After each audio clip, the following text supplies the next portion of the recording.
Mayte, again, with respect, Prince is believed to have died of a fentanyl overdose last year. I want to be clear, you did split up years and years ago, but was drug abuse something you witnessed during your time with Prince? No. Um, I have some incidences, some suspicions that I witnessed during our marriage, but never anything to cause any alarm or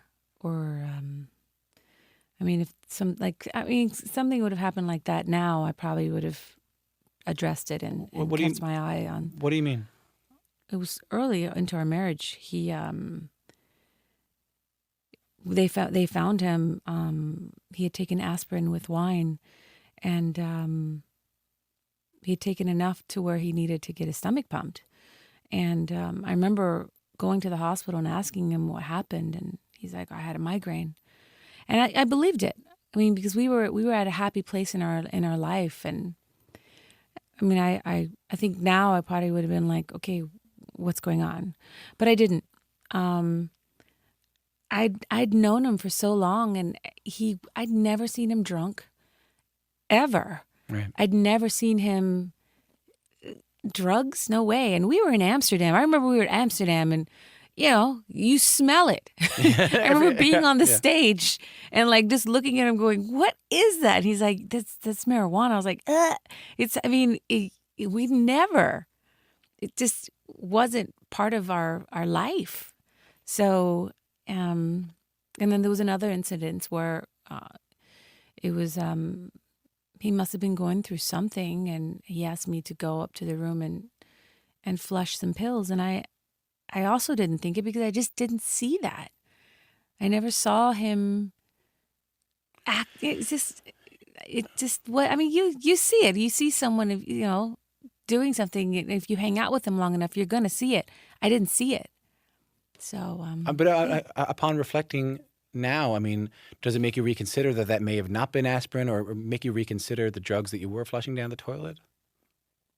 yeah. Well, the drugs I was flushing down the toilet, they weren't aspirin, but I didn't care. I just wanted to get him better, and I wanted to reconnect with him because I felt we had some sort of disconnect, and I felt like this was my chance. So I just flushed him, and I didn't question it.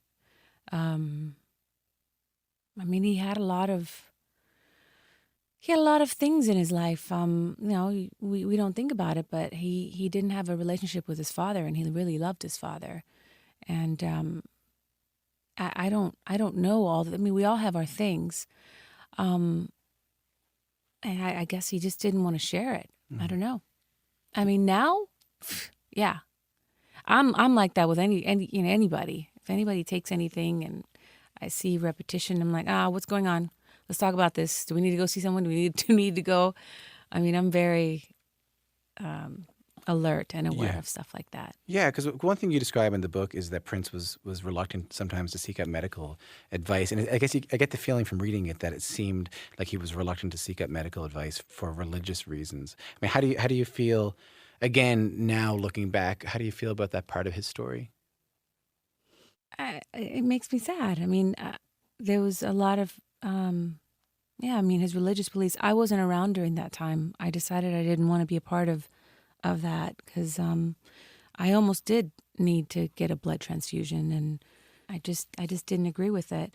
I don't know where he was at with that. Why is my dog moving? I have a cute little dog, and all of a sudden he's like, "I'm awake. What's going on?" He's moving around. He's listening to you. Okay, don't mind the slurping. That's okay. That's my dog. Look at that. I'll just say it's me. Well, yeah, no, I mean, but back to this. I had heard in January of 2016 that he wasn't doing well, but I didn't think it had to do with pills or anything. Nothing. I just thought, he's not doing well. I don't know what, but I need to go see him. I need to go see if he needs some help, some friend, me to be there for him. And I had contacted someone who was kind of in the circle, and they said that he was fine. It's like everybody backpedaled, which kind of was disappointing. But yeah, so I didn't go.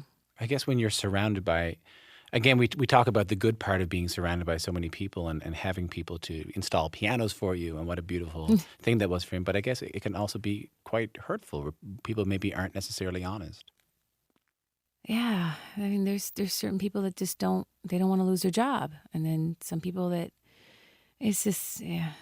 I didn't see anything to cause alarm or alert for me back in the day when I was with him. So I mean, but don't forget, I was also very young, and we had two pretty traumatic things happen. So I don't know. As someone who loved him so dearly, what's your advice for everyone out there who misses him a year on? You know, I still have a lot moments where I don't want to accept that he's gone. This book has helped, but I know he did not want anybody to mourn his death. He would always say it, like death, he never feared it. He just wanted to elevate and go on to another conscious and be closer to God. So what I say to people is celebrate him, play some music, don't be sad, because he wouldn't want that. And also know that he's around. He left a lot behind. He left a lot of music, and that music to him was everything. So a big part of him is still here, just not as physical. And we have to get over that.